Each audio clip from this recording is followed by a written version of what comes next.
Welcome to the stage, guys. As we get started, let me first hand it off to Team President Tom Lewan.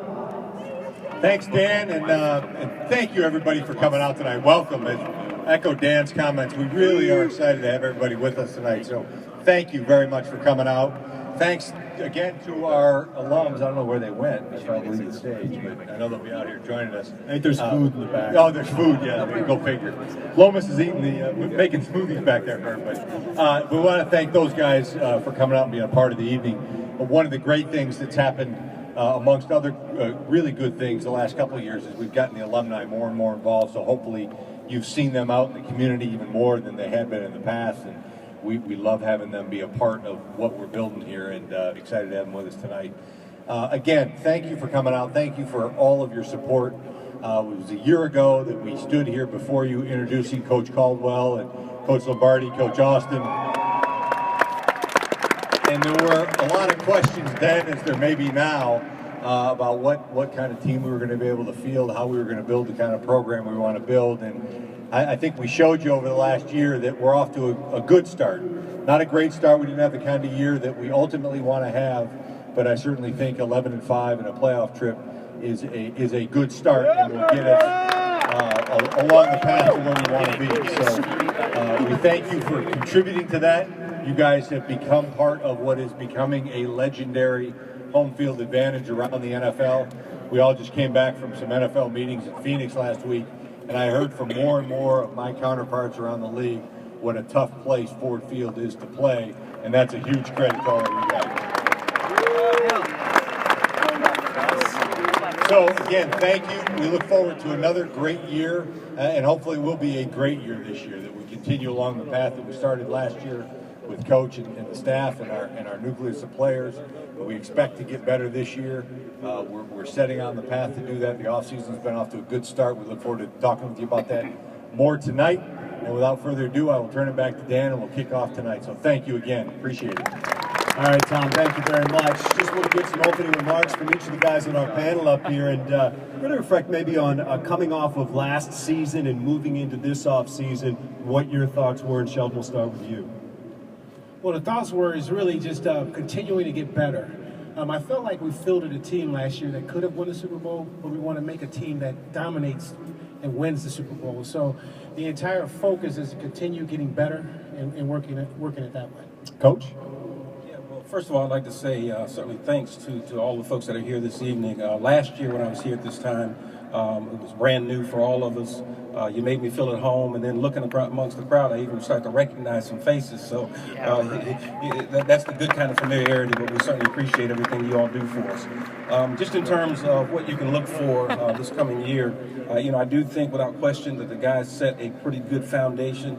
We're headed in the right direction, but we got a lot of work to do. They're hungry, I should say. They're eager to get started again. The off season has been great thus far, and we're looking forward to getting it rolling here with the players returning on April the 20th.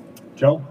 Yeah, just again, good to be here. But we're kind of wrapping up right now as a coaching staff, watching our season, our cut-ups. And the exciting thing is just knowing how much better that we can get. I mean, we had our ups and downs offensively, obviously, but we're looking for a big jump, going into our second year. Good deal, Tara.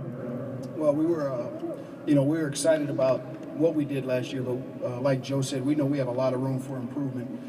We didn't win enough games, and we know we could win more. And I think we got, like Jim said, a lot of hungry guys coming back, and our goal was to be better than we were last year. And if we're better than we were last year, that means more wins, and more wins. We all know what that means.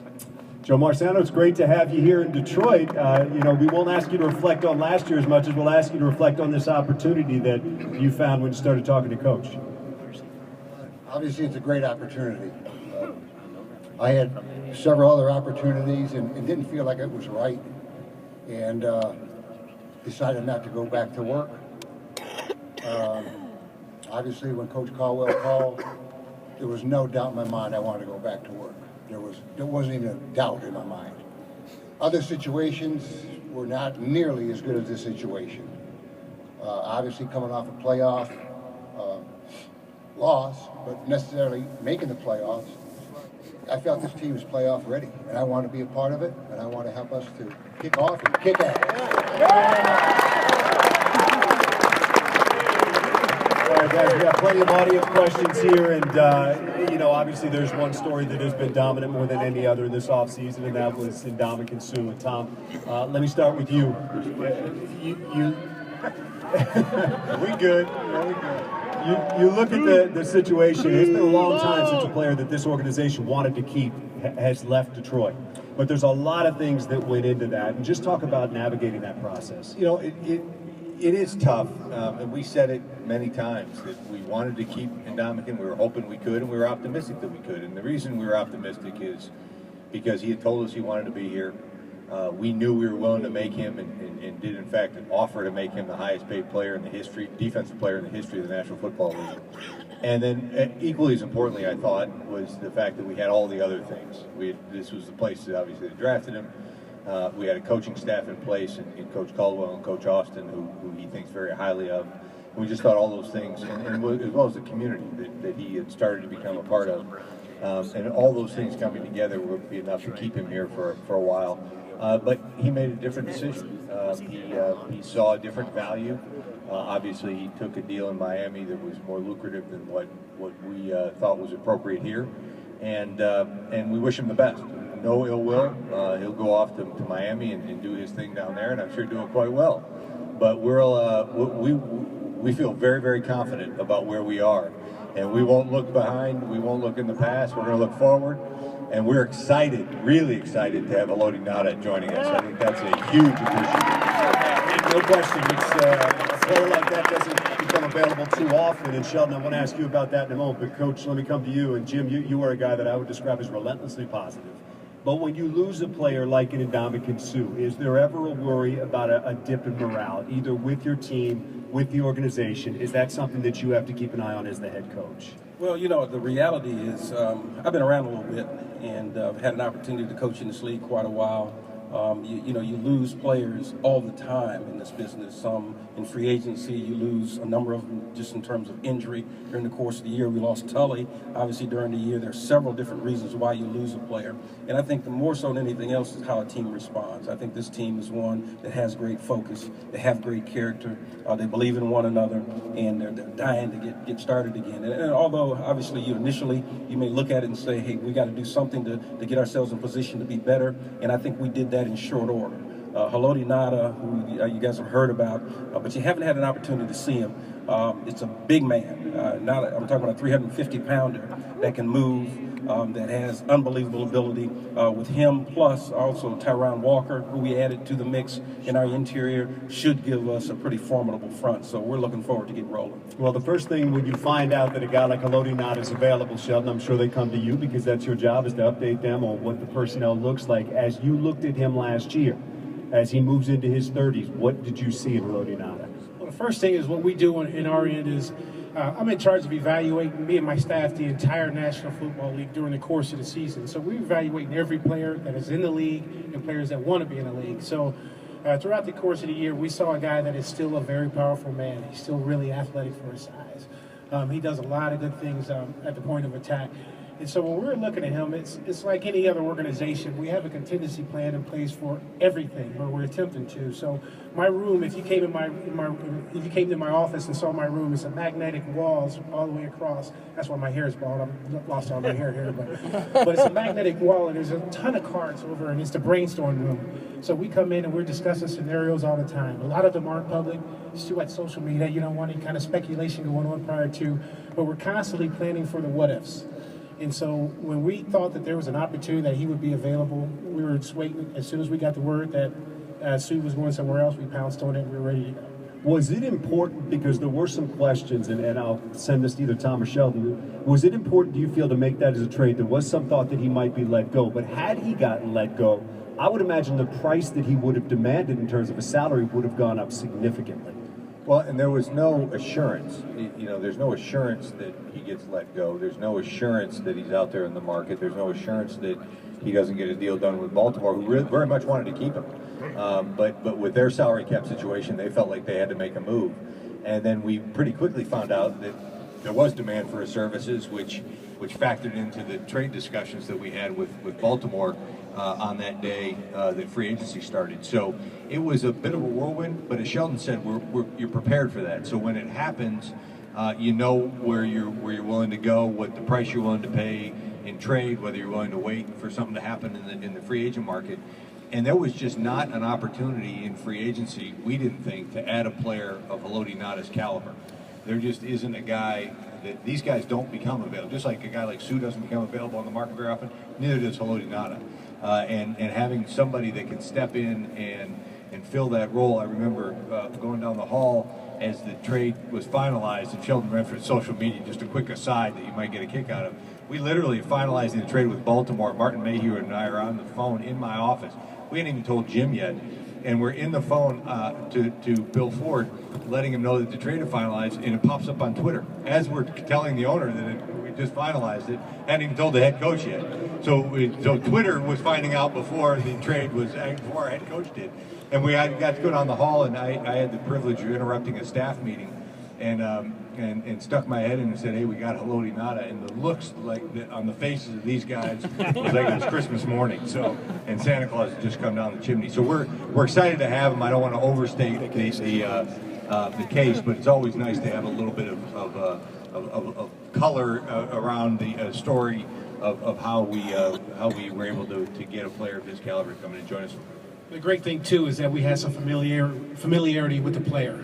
And so when you're discussing these trades, it's always good to know that you have somebody behind the scenes that have worked with the guy. So not only what we're evaluating on tape, these guys know that guy inside and out also. Yep. And they can see whether he's had it, whether he's getting better or descending or whatever. They had an opportunity to know that, too. Well, you know what you're adding to your defense, Terrell, because you worked with him in Baltimore. And he's coming to a defense that has set the bar awful high based on what you did last year. In terms of stopping the run, that's one of the best seasons they've seen in the NFL since the merger.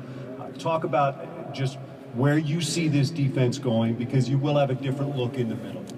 Yeah, we'll look a little different, but the objectives will remain the same. The thing with Haloti, he's been a part of a lot of top defenses as well, and he understands the expectations, the commitment, everything that you need to play great defense, and that's what we're going to do. Our goal is not to look much different. If we look different, it should be better. And that's really what we're trying to do. It may look a little different. We may get the job done a little differently. But the goal is, like we tell our guys all the time, you go in, number one thing you want to do is stop the run. And Haloti's a premier run stuffer. I don't know if there's any better in the league. He's that good. And for the people that aren't familiar with him, I had an opportunity being there with him for 3 years and just know the difference he makes up front. So we're glad with that. And then we want to make sure we eliminate big plays and all those things. So it all starts up front on the first and second down, being able to stop the run. We feel that we're still going to be strong in that area. We played great team defense last year with our guys. They ran, they tackled great. And that's something, we have a lot of those guys back, and we're going to get Tully back, and we intend to build on that. Obviously we'll have some new guys up front, we'll supplement it in the draft, and then we're going to move forward, and we're going to go. We plan to be better this year. I would imagine that's a popular statement, because that was the best defense we've seen around here in a long, long time. And it was fun to go into a Sunday knowing you were taking that, whether it was here at Ford Field on the road, because defense travels and it makes a big difference.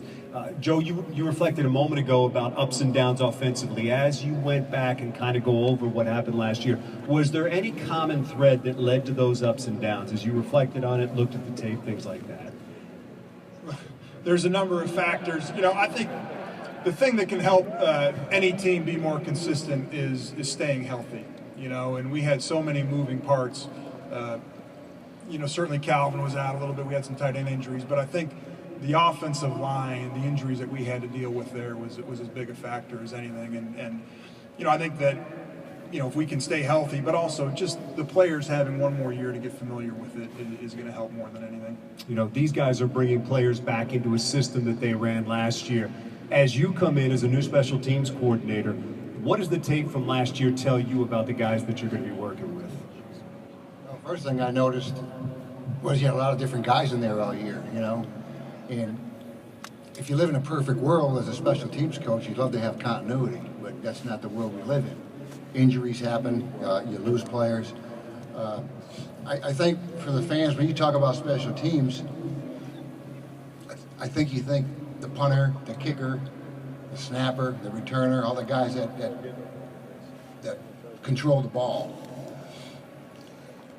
My thrill in coaching special teams is to get the other 10 guys the who's nuts guys, you know, the guys that are coming in from college, you know, mold those guys into a unit, all right? And there's the kind of guys I like to coach, all right? They could be all minimum wage guys, I don't care. But that's the beauty of coaching special teams. You work with the entire team, get them to play hard, keep it simple, all right? Play fast, furious, and finish. And that's what we're going to do. And that's what I saw on tape last year. I saw our guys playing fast. A lot of times the players that you'll get to work with can be affected by the last couple of cuts in camp. They can be affected by the rotation in the starting lineup and things like that. Is that one of the bigger challenges of being a special teams coordinator, is that you might have to work with numerous different guys throughout the year and keep incorporating them into the system? Well, I think it's that, and I'm fortunate enough to work with the head coach that believes special teams are important, okay? So when coach says our third running back is going to have to be a good special teams player, our fifth wideout, you're going to have to play special teams. And then when it comes down to the last cut down date and Coach Caldwell says, who's the better special teams player out of player A or player B? And then the guys know where their bread is buttered. I mean, Calvin Johnson is going to be a starting receiver. Golden Tate's going to be on the other side. So a rookie free agent wide receiver knows he's going to have to butter his plate and his bread by playing special teams. So it's not a hard motivation, okay? I mean, where else can they make? How much is the minimum wage, Tom? It's not bad. It's not bad for a who's nuts guy. I want the who's nuts guy. I mean, you're going to pay me $375 to cover a kick? Okay, where do I sign up? I mean, it's not that hard. All right, let's work in some of these audience questions. Tommy Emmerich is 9 years old from Livonia. Coach, he wants to know, popular question, top priority in the draft this year. I think you got some beat writers out here that want to know as well. Yeah, I think Kyle probably gave him that note. But you know, all across the board, what we have to do every single year is improve our team. And what we try and do is look at every position and try to make a fit in terms of what we're seeing and evaluating in terms of the prospects in the draft, and try to make the best selection for us. And really, that could go across the board, to be honest with you. It's a good year, obviously, just in terms of the draft, available talent, and we plan to have a good year in the draft as well. Tom, to this point, and we can bring Sheldon in on this as well, you guys have been patient with free agency, not diving in as some other teams have. And we have seen in the past where maybe to get some extra room, you've redone contracts, things like that. Has there been any sort of philosophical change financially, fiscally, towards your approach this year in terms of free agency? No, the philosophy has been the same, which is being selectively aggressive. And if there's an opportunity to improve the team, whether that's in free agency, obviously the draft the coach has talked about, but when you come to allocating some cap dollars from free agency, we've shown that we'll be selectively aggressive. Golden Tate last year, I think, was a great example of that. We just didn't see that same opportunity in this year's free agent class. And the worst mistakes that we've seen teams make is when you just go spend money to spend money. That you feel like you got to be doing something, so you go spend money in free agency on players that might not be worth it. And we've seen that. We've seen some teams that went out and spent big in free agency just a year ago and cut some of those players 1 year later. So you can't be in that position. You have to look for those opportunities to improve yourself. And then you mentioned guys on our team, and I think there are opportunities. There's a tremendous benefit to what our cap situation is now, and that we can look at some of these young, talented guys that we have on the roster who are entering into the last years of their contract, and begin to look at extending those, and the nucleus may broaden a little bit over what it would have been had Sioux stayed here. So that's a really enticing thing for us. And there are still players out there. There are players out there that aren't signed right now that will help teams in the National Football League win games this year. Sheldon, is that there's a second wave coming, is there not? There is, and usually it's a lower scale, pay scale than the initial rush of players. But Tom mentioned it. What we're attempting to do is, when this town's won, there's been some tough, hard-nosed guys that finish well. I mentioned the word closers last year. We're looking for that type of player. We're looking for a selective player. You want a Glover Quinn. You want a Golden Tate, someone who's able to come in, still young enough, and have a career year. those type of players. So we're not out just reaching to grab anyone and high-fiving in March. We're trying to find guys that selectively fit our profile, fit what the coaches need, and we all get together and we come up with a player that we think that will help the Detroit Lions and Detroit Lions own. You know, Tom mentioned extending players. You have a linebacker that has very quickly become one of the best in the NFL, and DeAndre Levy, who is due for an extension here at some point. Which would bring me to this. Is there an official position, Coach, on linebackers walking on the top of planes while said planes are in the air? Well, you know, Tom was talking about being selectively aggressive.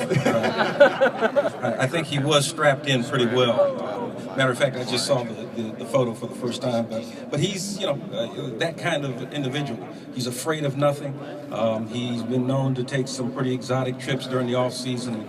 As long as he comes back healthy, we're going to pray for him. You know, certainly he does, but you know, he'll be fine. He's an integral part of our team. The official position is don't fall.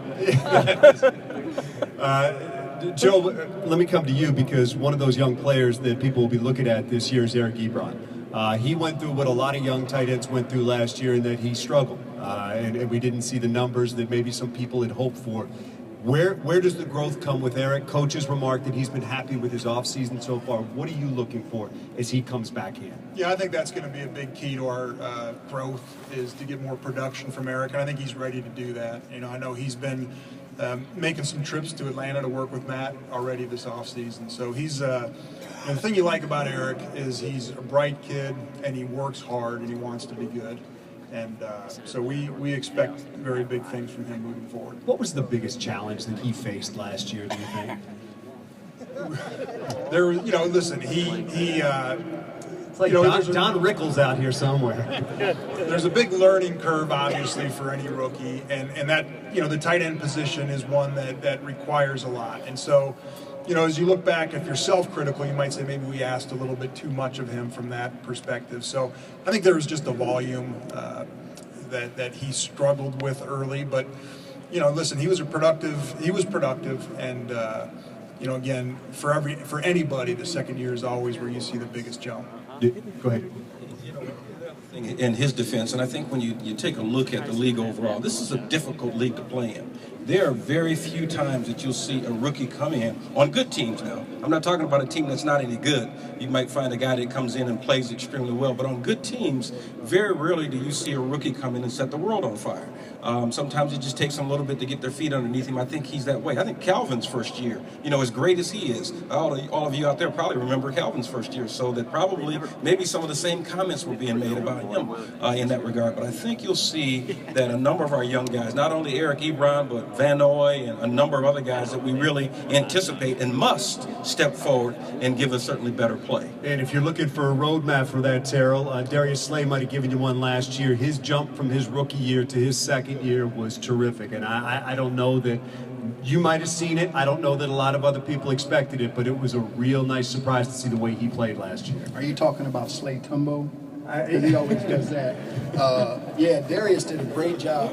The thing that you noticed right away, obviously he has ability, but he has a lot of confidence, and that was the biggest thing as we went through last year in the offseason was, hey, let's give this kid confidence, let's push him, let's let him. He knows he thinks he can be great. Well, let's let him go there, and so that's what we did with him, and we pushed him, and he accepted it. Allen and Tony did a great job with him in the back end, along with the veteran leadership. You know, a lot of times Jim talked about the team, but we got some great veteran leadership on our team. You know, we have Glover, we have James Ahedebo, we had Rasheed Mathis. All those guys that have played a lot of football in this league, they kind of took him under their wing, and they said, hey, listen, you can be a great player, all right, but you got to do this. And he bought into it, and I think it showed.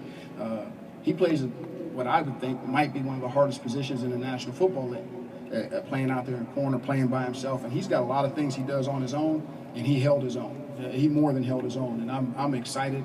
I know he's working hard. He's coming back, and he'll come back, and we just hope he keeps ascending. You know, one of the biggest things that we saw last year was a number of players ascending. We saw it with Darius. We saw it with DeAndre, who continued to do it. We saw it with Ziggy. George Johnson came in here and established himself in the NFL like he hasn't before.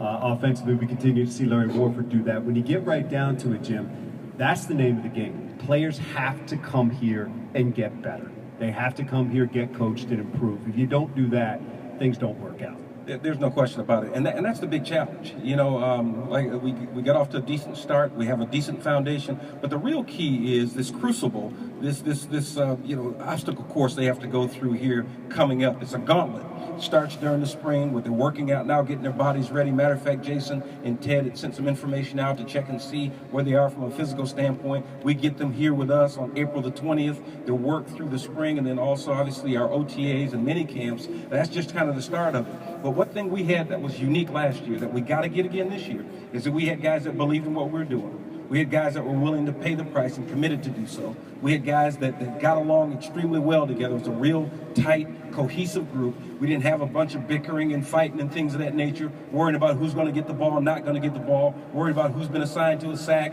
or not been assigned to a sack. These guys loved one another and played extremely hard. Now, they got to come back, because your team changes about 30% every year. And these guys, the new guys, got to buy in. The guys that have been here have to keep on the exact same path in order for us to get back to where we want to be. We want to be better, right?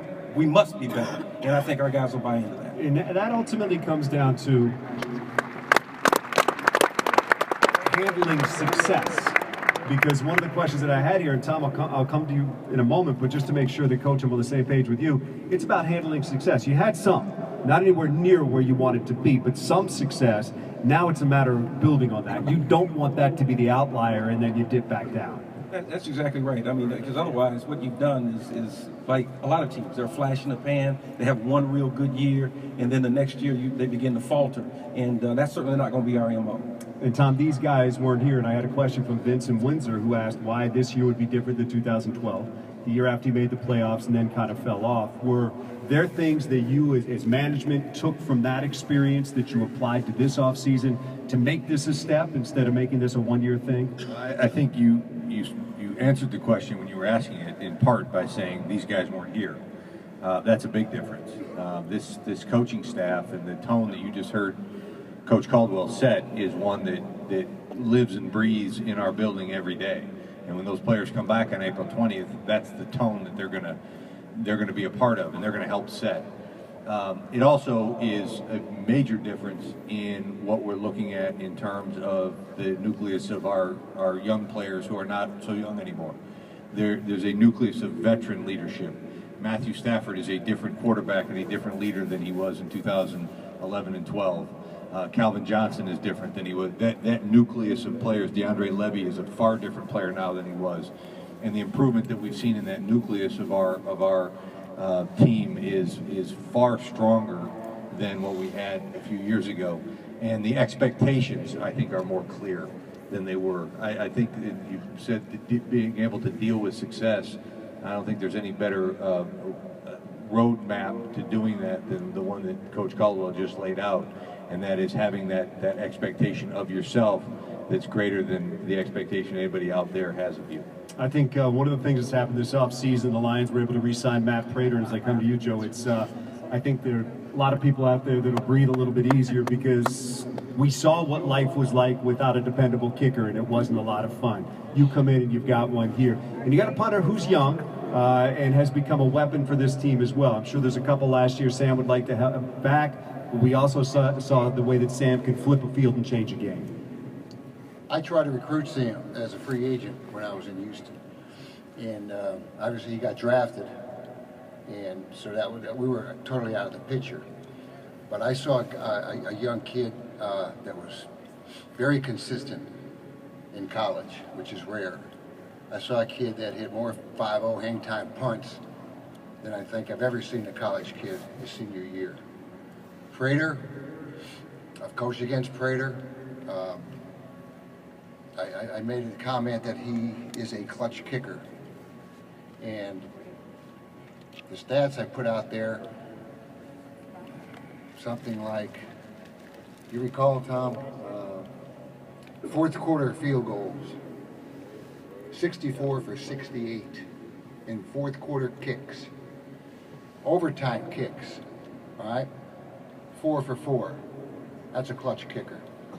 So I don't think we got to worry about our kicker, our punter, our snapper. We'll make the returner position very competitive, and I can't wait to get those who's nuts guys.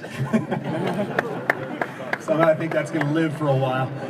We've, you know what, they say in Detroit the two toughest jobs are to be the goalie for the Red Wings or the quarterback for the Lions. Matthew Stafford's name was mentioned a moment ago. We saw last year, Joe, the offense in general and Matthew cut down on turnovers, which was significant. That keeps you in games. It's probably the biggest indicator of winning and losing in the NFL. What's the next step? What's the next step? And I'll throw it out there towards consistency and a little more explosiveness. And I know it's not just Matthew, it's the entire offense, but with him in particular and the offense as a whole. I think I'm kind of sounding like a broken record here, that he's just in his second year is going to be that much more comfortable. I think that we as coaches, certainly after looking at the season, the film, we've been able to dial in a little bit better at, hey, what is he most comfortable and most successful at? So we'll be able to tailor the offense a little bit more to what he likes and what he's good at. And, I think you said it, our biggest thing is, hey, in order to win football games, you got to first not lose them. And I thought that he played smart football, and sometimes to a fault. We'll look for him to maybe take a few more chances this year with the football, and he's got the arm to do it. He's got the receivers to throw it to. Yeah, no question that and Golden Tate was a heck of an acquisition last year, and proved that from day one. Jim, just your reflections on Matthew Stafford. You've been around some terrific quarterbacks in your career.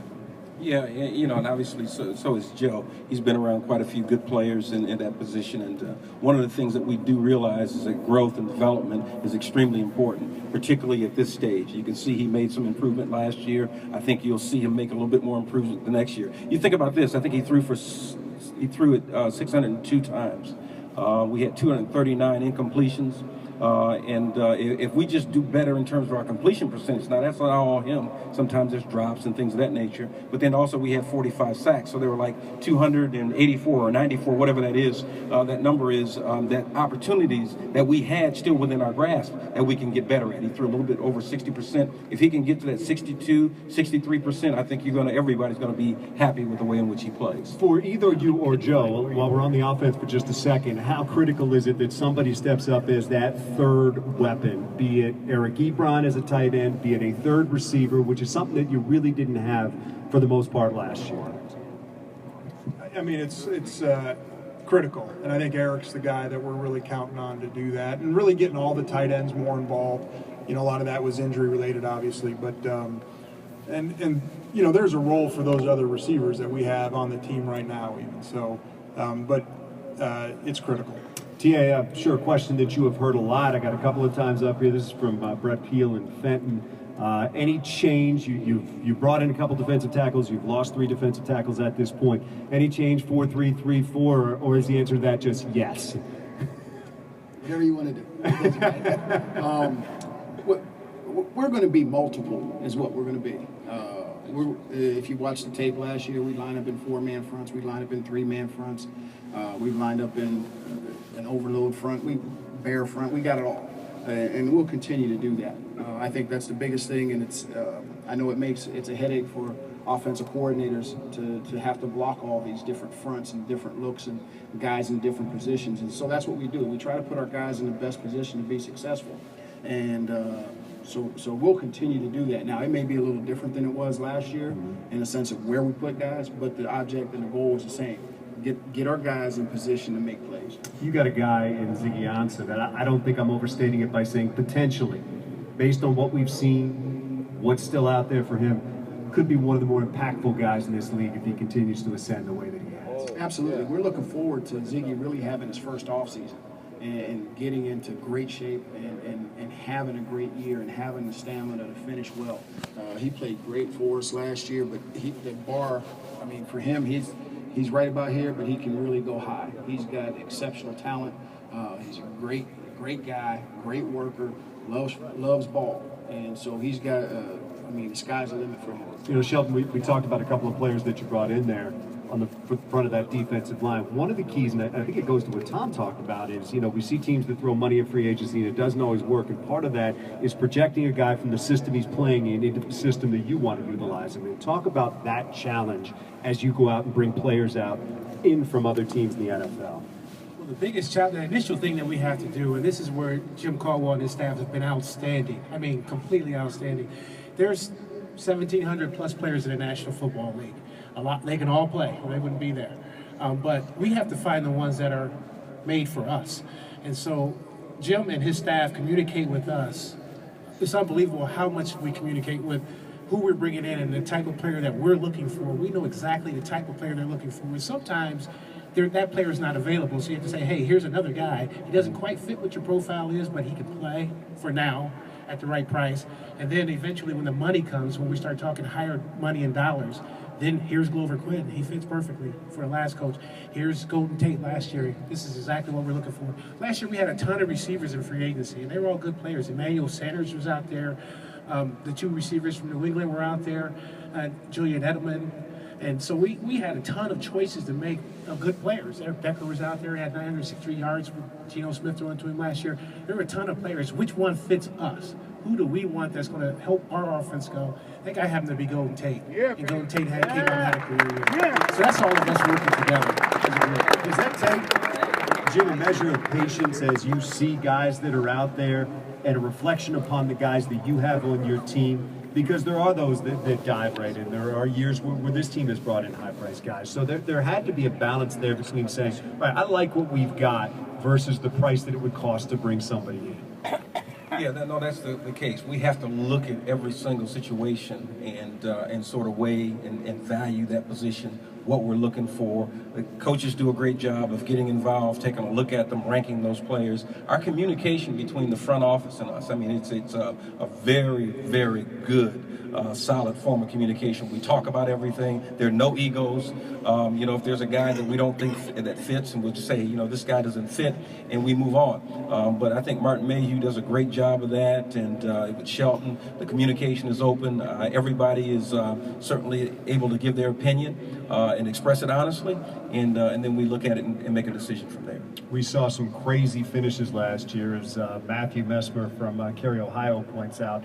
And you guys were able to win a number of those games. What's the preparation that goes into having a team that doesn't make the mistakes at the critical time? We've seen a lot of tight games where the Lions didn't win last year. Felt like a change where a lot of those close games went Detroit's way.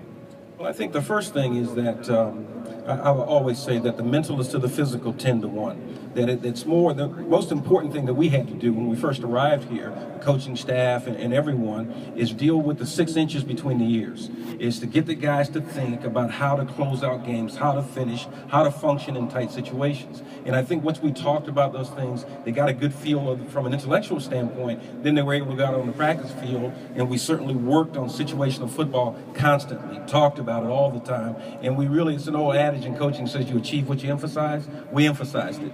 And I think our guys were able to come through in the clutch in some tough situations, and hopefully we'll be able to prepare them the exact same way this year. Joe, I had a question here from Brandon and Troy, who wanted to know what the biggest challenge you faced as a first-year offensive coordinator was, and moving into year 2, where you feel like that helps you. Biggest challenge is, I don't know if it had anything to do with being your first year here. I guess if I was going to answer from that standpoint, I would say, integrating with all the new faces. You're used to being somewhere in New Orleans for 7 years and a different, a certain way of doing things. And so just adjusting to, new faces on the coaching staff and a new schedule. But, given who I was working with, it actually went pretty smoothly. You lose a guy in Reggie Bush who, when he was right, was very explosive. He could change a game very quickly. You bring back 2 backs in Riddick and Bell that we saw that got the bulk of the time with the guys that are coming back this year. Your thoughts on where you are at that position right now, and is that still a work in progress? I think so. I think it is a work in progress. I would defer those questions to the front office, but you kind of didn't. Yeah. We, Joik we love. He's a tough guy and runs hard, and just keeping him healthy will be key. And then I'm very excited for Theo, and really have been since I first got here. I think we're going to see great things from him. You get a guy like Stephen Tulloch back, and I think that's a popular thing with a lot of fans. What does that mean for your defense? You did a heck of a job against the run without one of your better run-stopping guys than Stephen Tulloch. Yes, Tully's an outstanding player, and we're really glad to have him back. And what it does is it gives us a lot of depth, because Tahir stepped in and did a wonderful job this year, playing a position he never played a snap of defense. and to step in and play the way he played, we were really, we were excited for him.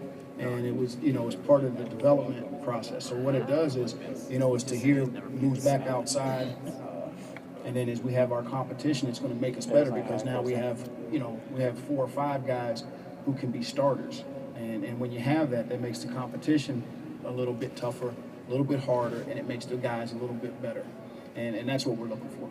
A couple of years ago, we saw some explosiveness from Jeremy Ross, maybe not as much last year. As you look at a special team situation, biggest key to getting a unit that can change a game, to getting one that can break a return, things like that?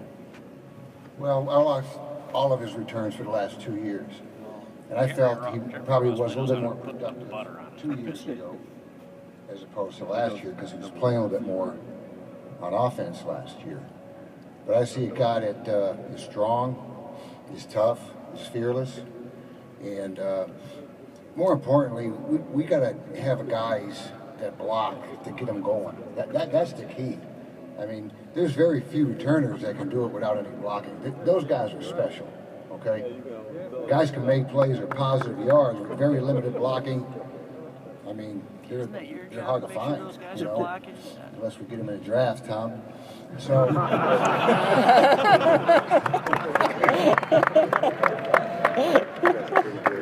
but again, it's the other guys, I was in this division when I was in Tampa Bay, and we had some battles with the Tampa Bay Buccaneers, and I was hoping to see Corey Schlesinger. Man, we had some battles, and I remember one time when it was Coach Prefer, and we used to go head to head, and it was intense, and it was one of these games. It was a playoff game. Tyrone Leggett come off the field. He said, "Hey, Joe." I said, "Good job, bud. Good job." He said, "At number 30, man, he headbutted me. Can they do that?" That was Corey. Somewhere around here, they have all the face masks to prove it as well. But they're the kind of guys, Give me 10 of those guys. Right. All right. And I think you'll see some production. Figure things Give out. me 10 Corey Schlesingers. Yeah. Absolutely. You mentioned it. It's the hot button issue. I have a bunch of questions here, and that's about the draft. Sheldon, and we'll get a number of you guys to chime in on this. This is the time where those meetings start. A lot of the work has been done. Now you start to put the board together. Just talk about what happens between now and when the draft takes place. Okay, initially, there's a ton of meetings that have already happened, and a lot of preliminary work that's been done. We all just got back from Arizona to look at some more additional players out there in the Super Regional Combine and the Vet Combine. And now once we get back, the scouts are out right now finishing up some of those college workouts from players that either didn't work at the Combine or wanted to improve their times or to get a second look at them. They will come back in my office midweek next week. And that's when we sit in there and grind it until it's done. And once it's done, it's still never done. So they will be in my office about midweek next week, all the way through the draft, with the exception of a little small Easter break. And we'll just continue to go over the players, evaluate the scenarios, brainstorm it, and then find a player for the Detroit Lions.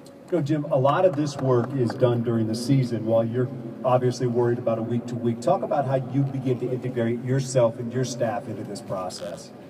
Obviously the scouts do a tremendous job going out and identifying the talent. They get a chance to look at them not only in the spring, as when they're juniors going into their senior year, but then all through fall practice during the course of the fall when they're playing their games. They have an opportunity to evaluate, bring that information back. Once we finish our season, then we have an opportunity to kind of sit down. What we do offensively and defensively, we kind of flip-flop the day. In the morning, we may have defensive meetings for about 3 or 4 hours, and then in the afternoon, the defense will start to look at their film in terms of the prospects, trying to rank them and evaluate them, and then we just the opposite offensively. Offense works at looking at film during the morning, and then we'll meet it in the afternoon. And so when you look at that, I'm in both of those meetings, morning and afternoon, so my work comes at night. Either I'm going home, taking it home, or I'm in the office till late, but trying to catch up and make something that I have a real good look at the guys that we're interested in as well. And he kind of reflected, Joe, we'll start with you on the process that brings you guys in, the offensive side of the ball, the defensive side of the ball. Just talk about your view of that process and getting involved with it as the season ends and you turn your attention towards the draft.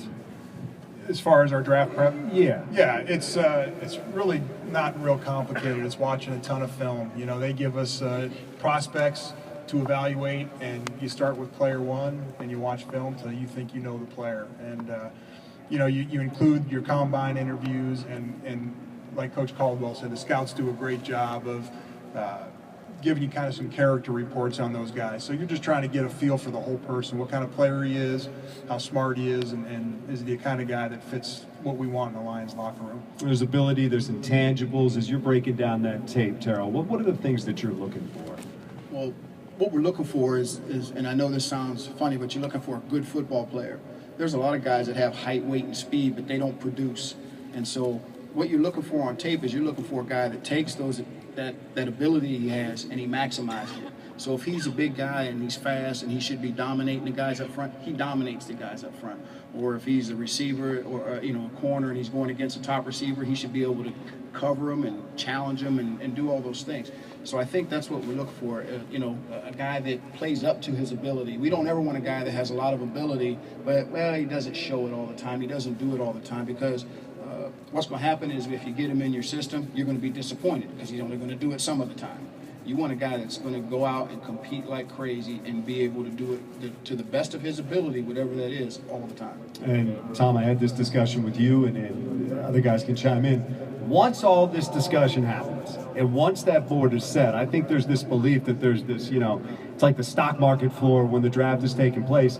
Once that board is set and you kind of slot your players and you get your group of players for when your pick comes, and then your pick comes and you've got your guy, it kind of just is already done a couple of days before, if not a week before, where your board is set, the pick comes up, you've already done your work at that point. You're going to have a good feel, Dan, for how the draft is going to unfold.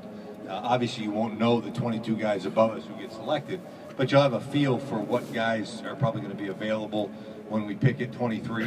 And I think what Martin does very well is identify those guys that are available and then be able to really, with some precision, try and match up how they would fit what our coaches are looking for. And Jim talked about it earlier, the communication that goes on between the coaching staff and the personnel department.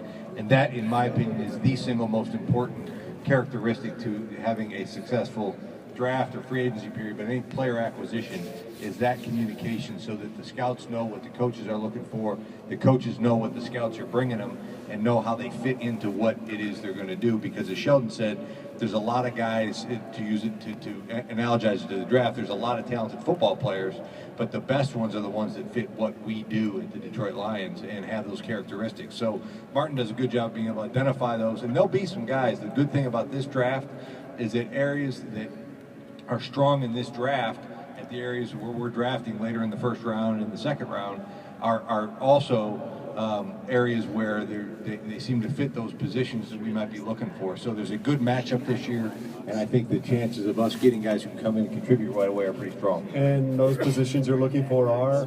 Just thought I'd throw it out there. Go ahead, Jim. I will say with Martin also that the hay is never in the barn. The board is not always completely set. It's set, but he does his best work coming in and discussing scenarios, and he's a great listener. So he will come in and he'll give you all these different types of scenarios and what we might do. What if we trade up, move down? I mean, we're constantly going over those things. And my cell phone's never off, and our scouts aren't either.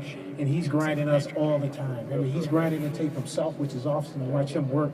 But then he's also bringing in all these different types of things. So the board's set, but what if this happens or that? He's a master doing that. But I would imagine the liveliest of discussions are beforehand. And there's a lot of voices in the room with input. Everybody here is looking at tape. Everybody here ultimately comes to an opinion. Those opinions are put out there, and that's how the board is set from there, Coach?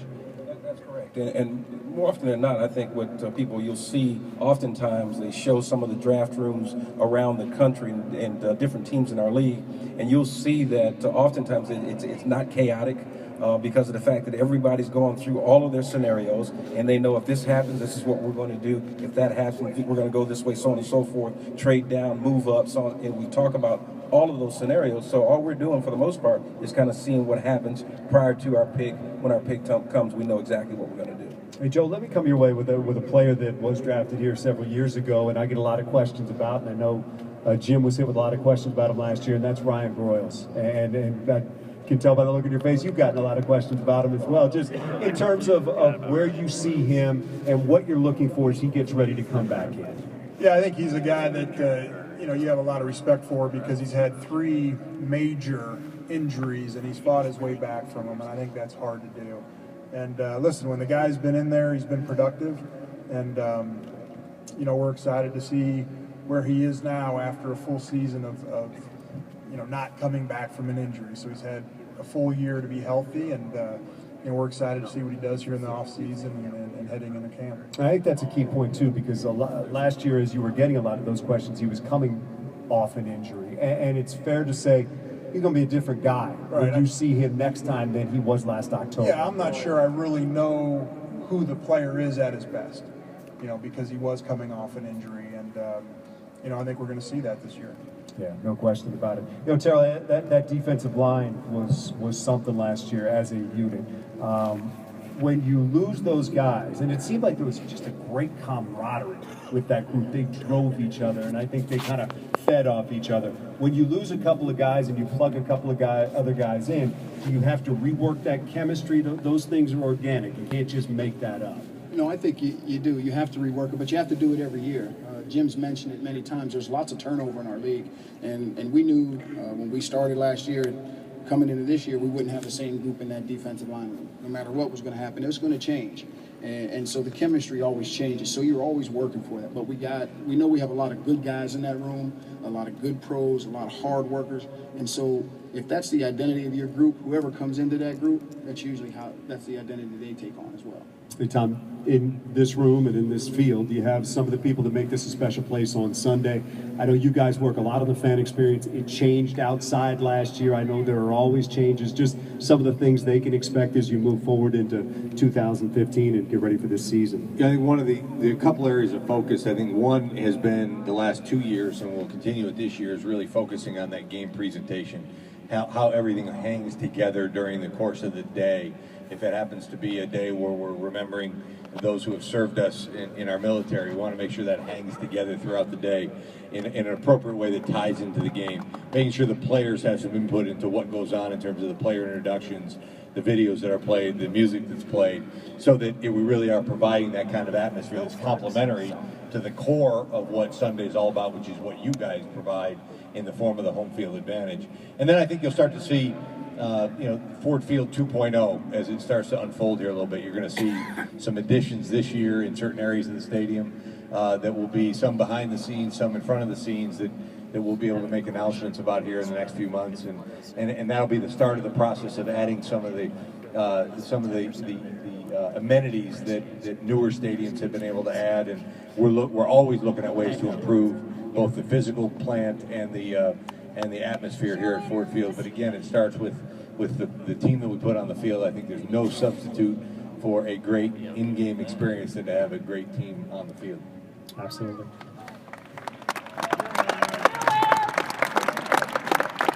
Hey, Jim, you've talked a lot about making that step from last year to this year. What is your message to the players as they come back in? What are you looking for from them? What do you ask of them as they try to build on what happened a year ago? Well, the big thing that we'll do is just try to set the stage for them and set the standards for them, not only just by position, but also as a unit. What we expect of them in terms of the standards that were set last year aren't quite good enough anymore. With their new standards that are set, we'll certainly make them aware of that, show them where we can get better in so many different areas, and then challenge them as well. And I think they'll be ready for that challenge. Certainly, and when you look at, Terrell, let me come to you again, because you mentioned your safeties a couple of minutes ago. I think that was really one of the keys to this defense. I said the defensive line. Those guys on the back end were big too. And I think if you look at any very good defense over the years in the NFL, it seems like they had strong safety play. What you got out of those guys last year and what you're expecting as you move forward? Well, we expect them to be better. They've had a year to play together. They really played well. They played well off of each other. And so we anticipate them continuing to grow together. The biggest thing that they did is one, they tackled well, and they didn't let the ball go over their heads. And I think that's a big thing. There's nothing more demoralizing for a defense than all of a sudden you're playing good defense and team throws a bomb and the safety's nowhere to be found, or there's a big play. So those guys did a great job in that regard, and we anticipate that them getting more familiar with each other, playing together another year, that they'll play better. It has been fun, Joe, to watch Larry Warford and the way that he's developed. And I think, for a lot of people that may not have known a lot about him when he came into the league, and a lot of people that maybe did think they know a lot about him, he has really developed into a heck of a player. Just your offensive line, what you saw last year, what you need to see moving forward with that unit. Yeah, I think the big thing, again, like I said earlier, is just staying healthy. I don't know if I've ever seen an offensive line go through the injuries, the string of injuries we had. And, Larry's going to be a huge part of that. I think he got hurt at the end of the year, and he was really playing his best football at the end. And, so we expect to see that and even get better. We're going to see, hopefully, Travis Swanson move into the center position. And, we've got some tackles that, we've got a lot of young guys that, unfortunately, last year got a lot of experience, but now it's good news moving forward, and that helps with depth.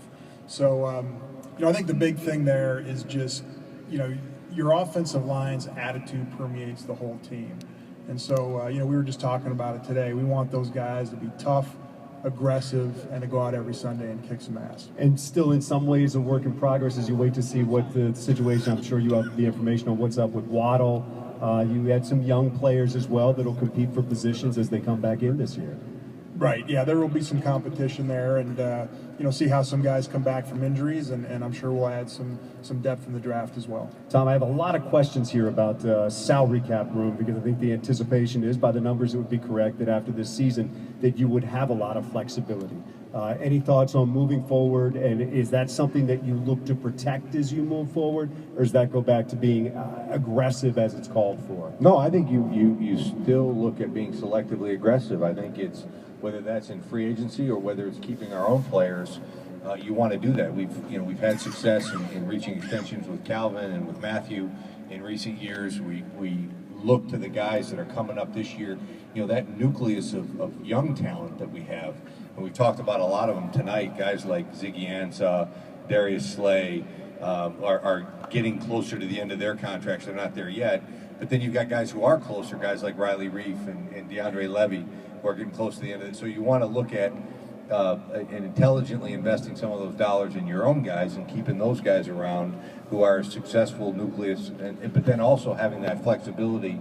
If there's a guy in free agency like a Golden Tate or like a Glover Quinn that we feel like can come in and help us, you want to be able to add that. So I think that the cap situation we find ourselves in now is ideal for being able to execute that kind of strategy. Keep your own and be selectively aggressive in free agency. And it seems like from a financial point of view, the business of the NFL is very good. The cap went up this year. It's expected to continue to go up the next several years as TV deals kick in and things like that. No, I think that the business is definitely sound. I think we have to be smart in terms of how we manage the cap. I think we have to be smart in terms of how we manage the business. And most importantly, I think we need to be smart in how we respect our fans and manage our business that way going forward, because if we lose sight of the fact that the engine that drives the National Football League are the fans that invest in us, we're going to be missing the boat. And I think we saw Mrs. Ford at the owners meeting recently, and she has clearly taken on a very significant role with this team. Just talk about what she has brought to the Detroit Lions as she has moved into that role. Well, her expectations are very clear. The first time that we met with her, and Mr. Ford was still with us at the time, when we were contemplating making a coaching change after the 2013 season, she laid out for us very clearly what the expectation of her and her family was, and that was, number one, to win the NFC North, number two, make a run in the playoffs, number three, culminating with Super Bowl championships. And that was unambiguous. That is more important to them than anything else that we do as a football team, that we do as a business. They want to do it the right way on the field and the right way off the field, with the kind of people that Detroit can be proud of, that our fans can be proud of. Do it with class and do it in a way that's smart and that's respectful of the culture that we have here in our community. But above all, win. And that was, as we've said a couple times here tonight, off to a good start last year, and one that we're looking to improve on this year. Let me get some closing thoughts for the fans here before we wrap this up, and Coach, let me start with you. Just your message to the fans as you move further into this offseason, head for the draft, and get ready to bring the guys back in. Well, I think the fans, first of all, should expect a great year out of us. I do think that with your support, you've done a great job just in terms of setting a tremendous atmosphere here in the building. Your expectations are high, which I love. I like lofty expectations because I think that's a trickle down to our team. They get a sense of that last year wasn't quite good enough. We got to be a little bit better. We got to play better, right? We have to make certain our team is in position to take advantage of every opportunity that we get, and that's through hard work, dedication, not having a whole lot of distractions. So I want the fans to understand that we're committed to getting that done. We're committed to making certain that we have a better team than we had last year. So we appreciate your support. Tom, wrap us up. Well, I can't wrap it up any better than Jim said. That's a tough act to follow. He's right. You should expect the best from us, and we expect to deliver on that for you. Thank you again for coming out tonight. We really appreciate it, and we look forward to seeing you throughout the year. Thanks, everybody.